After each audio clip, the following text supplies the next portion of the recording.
Red Delver.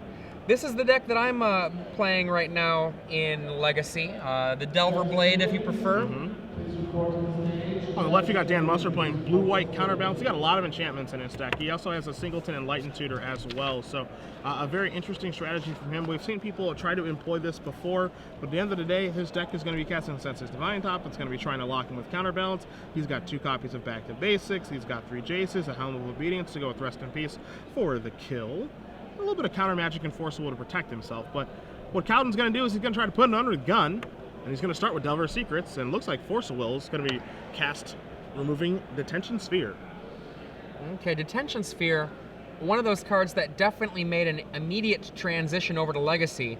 The Oblivion Ring was a card that you'd very occasionally see in Legacy, but add a little bit of blue, and you get exactly what you saw there. You got Force of Will bait as well as a powerful card. Same thing with Supreme Verdict, one of those other cards that made the jump over to Legacy.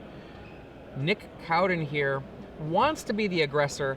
He, in essence, is a deck that is fully capable of putting on a monstrous clock, or, if that goes awry, switching over to that kind of blade style and being able to put on a resilient clock. It's a really awesome list, and Eric Smith, kudos to making this one. You see Sword of Feast and Famine gathered by that Stoneforge Mystic. Nick Cowden probably feels pretty good as long as he's able to have this Sword of Feast and Famine get picked up by somebody. Untap. You can see an energy field in Dan Musser's hand, a Force of Will, a Swords to Plowshares, and I think I see a Rest in Peace, giving him the Rest in Peace energy field combo. Combo breaker. If you don't know what these passive combo cards are, what it basically says is energy field, I don't take damage as long as this is in play, but my energy field will go away if a card goes to my graveyard.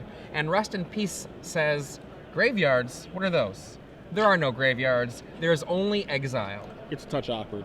That's what that does. Gets a touch awkward. Well, you've got the combo breaker, Brainstorm here, going to be resolving for Cowden. If Dan Musser can put it together, of course, then things are going to be looking pretty good for him. Taking a look at the sideboard there for Cowden, though, and I see you already getting your eyes on over there. Yeah. What kind of ways can we break it up, if any, once it's in play? Blasts, Wear Tear, and when I say blast, that's Red Elemental Blast, that's Pyroblast. Wear Tear is a way to get rid of that as well. And those are the only 3 ways in the sideboard to break up the combo should it be assembled. In the main deck, there are no ways to break up that combo. So it is actually a very potent combo in this matchup. Nick Cowden. Makes you wonder if that's how he lost one of the 2 games that they've played so far. It's just by assembling the Energy Field Rest in Peace combo. Pretty cool combo. Actually, I mean, again, I know my range. It's something I would never do, but I respect it as being a pretty cool combo. One of the things about a combo like that is if you want to think about it abstractly, it kind of turns the blue-white counterbalance deck into a sort of aggressive deck where its aggression is, hey, I've got this unbeatable combo, and the combo is I just live forever. Counterbalance. Are we fighting over this? Going to put an equipment into play? All right, oof. Feast and Famine, and then a Days After. That's a really good turn. Dan Musser does have a Force of Will in hand. Force of Will, energy field, Swords to Plowshares, Rest in Peace, Rest in Peace. He lets it go. He doesn't want to fight. Yeah, I think the only way that Musser wins this game is by assembling the combo of Energy Field plus Rest in Peace, but you see the Red Elemental Blast in Cowden's hand, so the combo isn't even technically game over. Now, Dan Musser, 2 islands in play. I believe that he did not lay a 3rd land. No, he's stuck. Gonna equip the sword here. Gonna get in for 3. Musser gonna discard a Rest in Peace. One of the Rest in Peace is gone. Untap trigger. God, it's so good. Yeah, that sword's insane. Oh, boy. I see Chris Pakula's friend, Meddling Mage, hanging out. Yeah. I wonder if that's going to get cast, and if it does get cast, what is it going to name? Geist of St. Trapt is also a pretty good one. Musser is in a horrible, horrible position right now.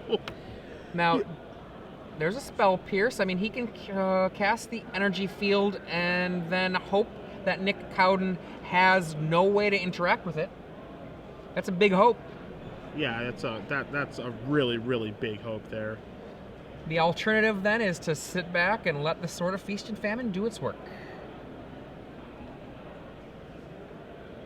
And he says, let's see. Yeah. Whenever you have to cast an energy field like this, that's the face that you normally make, which is the energy field. Go.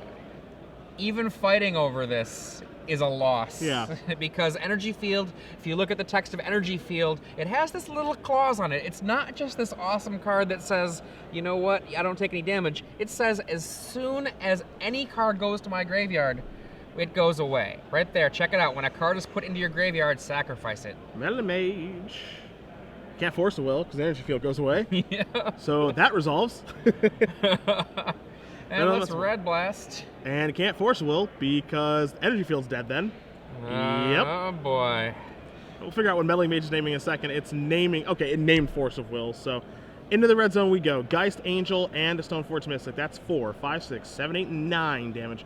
Gonna knock Musser down to 7. Make you discard. Little untapped trigger as well. I like discarding Force of Will. That's a good choice.